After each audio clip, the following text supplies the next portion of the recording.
Hi everyone! Kumusta kayo? Ito po ang inyong lingkod, Attorney Rodel Taton, Presidente ng Consumers Union of the Philippines. Mga kapwa-consumer, mga mamimiling Pilipino, isa na namang matagumpay na pagdiriwang ng Consumers Month. Alam po ninyo, ang Oktubre ay Consumers Welfare Month at kaisa po ninyo ang Consumers Union of the Philippines sa pagsulong ng karapatan ng bawat mamimiling Pilipino. Dahil sabi nga natin, ang consumers' rights ay human rights. Magandang araw sa lahat ng ating mga viewers, supporters, and kapwa consumers from all over the Philippines and the rest of the world.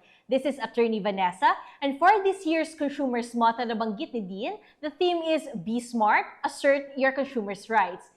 Indeed, this is a timely reminder to all of us consumers to be smart and to know and to stand up for our rights.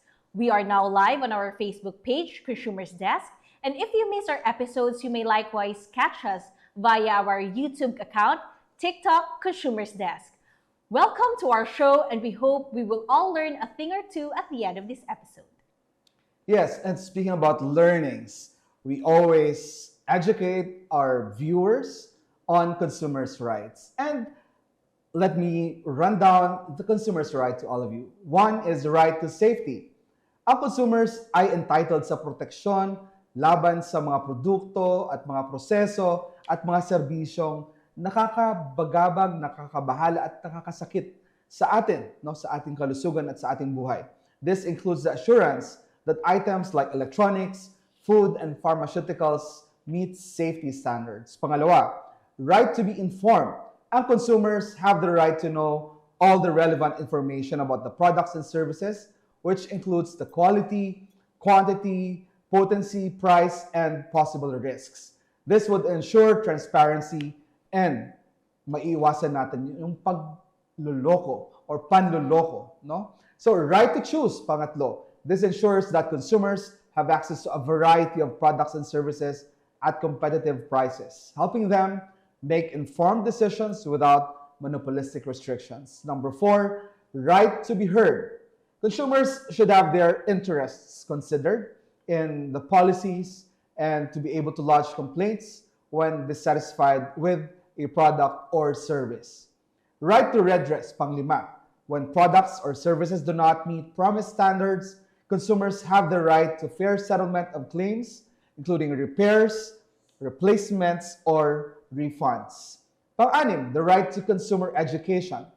Consumers have the right to acquire knowledge and skills needed to make informed choices and understand their rights. This includes access to information about consumer rights, responsible practices, and redress mechanisms. Number 7, right to a healthy environment, which we're saying that a consumer has that right to live and work in an environment that is non-threatening and sustainable, ensuring that their activities do not jeopardize the well-being for the present and, of course, for the future generations.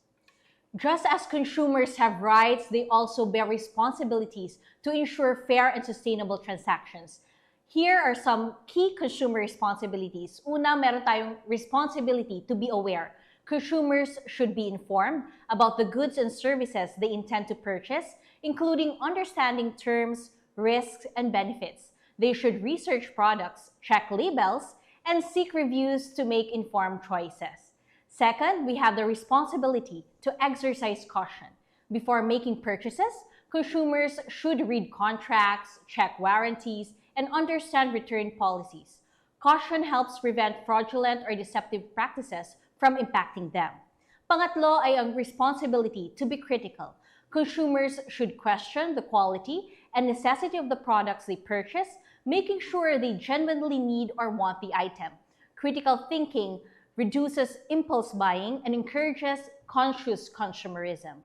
Pang-apat, we have the responsibility to act fairly and honestly. Consumers should be truthful in their dealings, avoiding fraudulent activities like false complaints, returns, or chargebacks, which can harm businesses and other consumers. Panglima ay ang responsibility to report fraudulent activities. When aware of unsafe, misleading, or fraudulent practices, consumers should report them to relevant authorities or consumer protection agencies to help protect the broader consumer community. Yung pang-anim ay ang responsibility to respect the environment. Consumers should aim to minimize waste, choose eco-friendly products, and support sustainable practices. Conscious choices in purchasing and disposal can help reduce environmental impact. Pangpito ay ang responsibility to seek redress. When dissatisfied with a product or service, consumers should seek redress through appropriate channels rather than resorting to destructive behavior, ensuring that grievances are handled constructively. Ito din yung sinasabi natin na kailangan wag mag-post agad-agad sa magpadala sa ating mga emosyon at mag-post sa ating social media accounts. Dito sa Consumers Desk, pwede po kayo sangguni sa amin ng inyong mga reklamo at kami po ay willing na tulungan kayo sa ating bagong segment din. We have the bosses ng consumer. So you can message our social media account. Nung isang linggo po, pumunta akong supermarket kasi crave na crave po ako sa piyaya. Naubos ko po yung isang pack. Pero after po, sobrang sakit ng tiyan ko, suka po ako ng suka. Sure naman po ako na yun lang yung kinain ko. Pwede ko po ba silang i-post sa mga social media accounts ko para matuto sila? Or kung magreklamo man ako, saan at paano po? Una sa lahat dito sa Consumers Desk at sa Boses ng Consumer, kinalulungkot namin malaman yung nangyari sa'yo. Pero tama yung ginawa mo na sumangguni ka muna sa amin before mo i-post kung ano man yung reklamo mo sa social media. Bilang isang consumer, meron tayong rights. At isa na doon yung rights to redress. Meaning noon, kung hindi ma-meet yung standards ng products na binili mo, meron ka karapatang magreklamo. Also, meron ka ding right to safety. Ibig sabihin noon ay protektado ka against mga hazardous na mga items or foods tulad ng nangyari sa'yo na binili mo sa supermarket. At meron kang right to be informed. Meaning nun, meron ka karapatan na malaman kung ano yung relevant information about sa product na binili mo. Pero if meron tayong rights, meron din tayong responsibilities bilang isang consumer. At ito yung tulad ng responsibility to be aware. Meaning nun, dapat informed ka din. Meron kang responsibilidad na alamin yung mga nakalagay, kung ano yung mga ingredients na mga binili mo, for example. Tapos, kailangan din na meron tayong responsibilidad to exercise caution. Meaning nun, kailangan i-check muna natin yung label, i-check natin yung expiration date ng mga binibili natin, at meron tayong responsibility to seek redress. Meaning nun, meron tayong responsibilidad na kung magrereklamo tayo, dapat nasa tamang channel.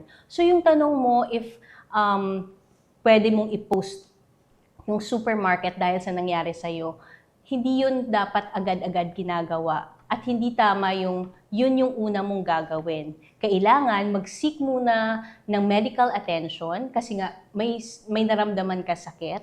At kung doon sa medical records, mag-a-appear na yung source ng sakit ng tiyan mo ay dahil dun sa kinain mo na piyaya, yung mga medical records ay i-attach natin yon sa letter complaint na gagawin natin at ipapasa natin or isasabit natin yon sa supermarket kung saan mo siya binili.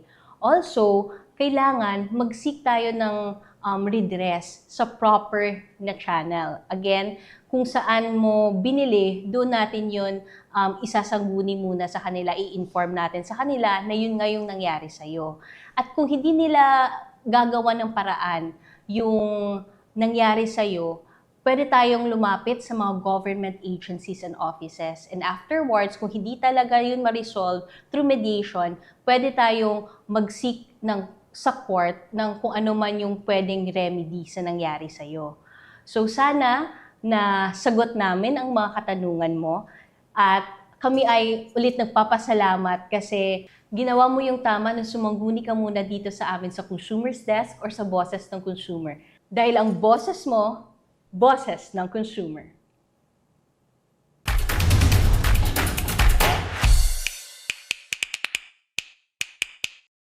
At ang pangwalo ay responsibility to support ethical businesses.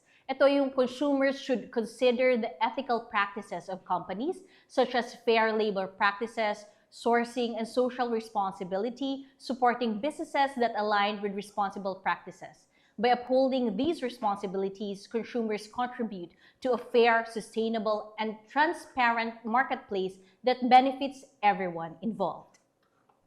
Yes, speaking about benefits, the marketplace, and the involvement of the consumers, Van, nais ko lang balikan, no, ang mga original post natin dati, no, especially when I posted online that article of mine, The Price of Going Home, which reminded us about moving to the airports, moving from one place to the other, where we exposed the NAIA concession agreement that actually led to the actual turnover of the NAIA to a private concessionaire. I agree, Dino, and if I can recall, we had series of kapihan sessions on this. If I can remember it right, we had the Pinoy Street Lawyer with us, Attorney DJ Jimenez, who discussed about the legal repercussion of the NAIA privatization. We also had Attorney Christy Jane Balino Lucero, who spoke of the value of wages in relation to the expenses of an ordinary Filipino. Also, we had Attorney Sam Tan, whose analysis on development and the airports is very insightful. Also, Miss Flor Rivera, who shared her comments and also, of course, insights on the impact to the tourism and the travel sector, Van. On our third and last episode on this topic, we had guests like Liza Mas of Gabriela, who vehemently manifested distrust on the action regarding the NAIA privatization. We also had representatives from Suki Consumers Network as well as Migrante International and International Seafarers Action Center. Actually, masayang talakayan yon, Van. And ang dami nating na-entertain na mga comments and also even questions online, no? Pero ang tanong natin ngayon is, why is it worth discussing the consumer's impact or the consumer side on the issue on NAIA privatization and NAIA concession? Because we know that the increased rates of fees, dues, and charges here at the NAIA's transfer, no, are very relevant because it impacts directly to the consumers, the passengers from both domestic and international flights in NAIA, who stand to suffer from the implementation of the assailed concession agreement and the 2024 MIAA revised administrative order. On the imposition of unrestricted rates by the NNIC, this will surely affect the country's tourism and commerce, given the vast number of people and businesses who will be subjected to the imposition of such rates. Prior to the new rates, Dean, it only cost 300 pesos to park a vehicle overnight for the first 24 hours, then 15 pesos per hour thereafter. But as of October 1, 2024, new rates have been implemented, and I believe this sparked na talaga yung interest ng tao. Talaga napag-usapan yan, no, Van, sa social media. And even at that time, mag-pick up ang media, also the mainstream media, about this kasi dati, medyo tahimik lang sila. Because they're saying na ang mga taong hindi naman talaga legit na mga pasahero ay nagpa-park doon. Yung mga neighboring na mga condominiums or mga walang parking, no, doon nagpa-park sa airport, which is totally disenfranchising also those who are legitimate travelers like ako, no? I travel to Iloilo, pero iniiwan ko yung sasakyan doon. And this time from 300 to 1,200, I think that's totally unfair and it's anti-consumer. Alam mo din yung justification nila kung bakit sila mag-i-impose ng mas mataas na rates, ng parking rates, dahil daw para hindi makapark or ma-minimize yung pagpark ng mga residents na malapit doon. But why burden yung talagang nangangailangan o yung mga passengers na kailangan mag-park doon sa NAIA? Or is it really the rates or is it on the implementation or management side? Tama Yes. yan din. Yes, Van. So it is also worthy to discuss why the presence of non-regulated fees and charges is wrong. Here, the non-regulated fees and charges means fees and charges that are not mandatory to be paid by airlines, passengers and users of the airport for the use of airport facilities and services that are imposed by the concessionaire from O&M start date. Under the PPP code, all of the rates and charges that a private partner may be authorized to collect are and must be regulated. The PPP code never empowered implementing agencies such as DOTR and MIAA to grant their private partners an unbridled power to fix any kind or category of rate or charge. More importantly, the DOTR secretary had no business redelegating to anyone a delegated power that was not even solely his. Note that the power to impose and change airport rates also belongs to the cabinet. Yes, and that is why, Van, no, we are really talking about this because it is against public policy, and therefore we say it is legal, void for DOTR and MIAA to agree, commit, or guarantee in a concession contract that fees and charges for a public service facility like this airport will be at a certain rate, and that the regulatory approvals for those fees and charges will be forthcoming, and that the failure to give the necessary approvals will result in liability on the part of the DOTR and MIAA to the new corporation, the NNIC. In fact, it would be wholly against public policy for the state to agree in a concession contract to penalize itself and subject itself to financial liabilities to the new corporation for not having approved an unjust, unreasonable rate or rate increase, because we say that the state cannot contract away or debase its duty to ensure that rates charged for public services are just and reasonable. It is against public policy to penalize the state in any manner for performing its sovereign duty of protecting public interest or in flexing its police power. Attorney, bago ang lahat, gusto ko pong magpasalamat kasi nakita ko last week yung meron kayong nabigyan ng advice.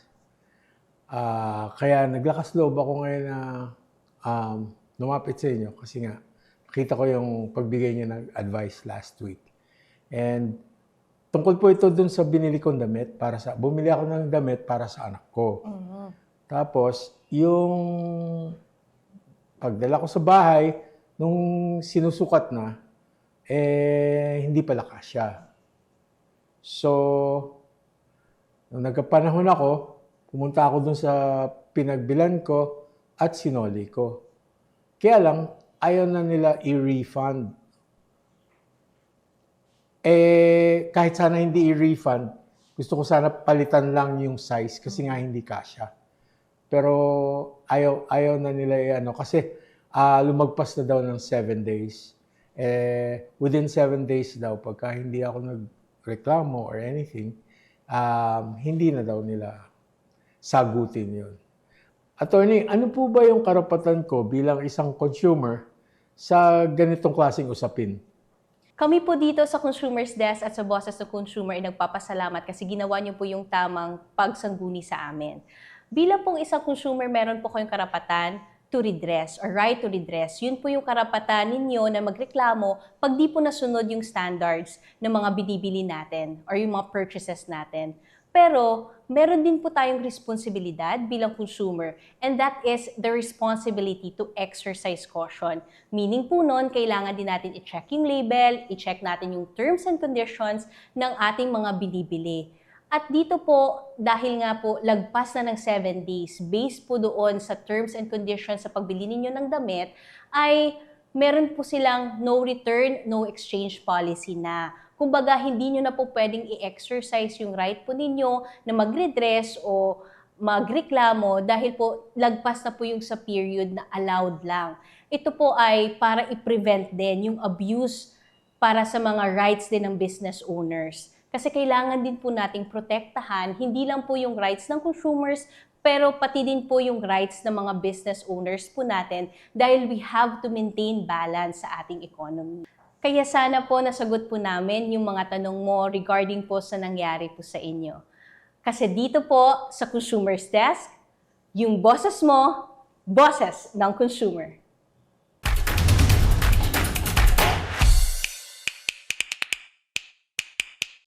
Onto the artificial distinction between regulated charges and non-regulated charges, we say it is arbitrary, discriminatory, and illegal. The first 3 elements are absent here, Dean. First, the ensuing list of regulated charges vis-a-vis non-regulated fees and charges are not based on any valid classification. Second, the line drawn between regulated charges and non-regulated fees and charges is not at all germane to the purpose of the NAIA PPP project, which is the improvement of NAIA for the benefit of all its users. Quite plainly, the distinction serves only to benefit one party, and that is the NNIC under the concession agreement. Third and the last would be the classification into regulated charges and non-regulated fees and charges is entirely limited to a singular situation, the O&M period under the concession agreement during which NNIC operates NAIA. Such classification exists today while MIAA is still operating NAIA, and no such classification will exist once MIAA again takes over operation of NAIA from NNIC upon expiration of the said concession agreement. These are very serious matters that we call on our president to act on this, as well as the relevant government offices like the DOTR, the MIAA, and the other concerned public, and the consumers, of course, Van. And yeah, the time to act din is now. Kung hindi ngayon, kailan? At kung hindi tayo, sino? I think it is about time, and it is now, and it is us. No? And once again, maraming salamat sa inyong pagsubaybay sa aming talakayan, which is usually aired on different phases, on law or our social analysis on these issues. And we are very happy that you always join us as we share our views, opinions on the matter that reflects and directly affect the consumers. No? At lagi nating sinasabi na ang karapatan ng consumer ay karapatan pantao. Ito po ay si Dean Rodel Taton. Maraming salamat sa ating mga viewers and ating mga supporters from all over the Philippines and the rest of the world. Again, ito po si Attorney Vanessa Oyos. Sa muli, ito ang mas pinalakas na boses ng consumer. Ito ang Consumers Desk!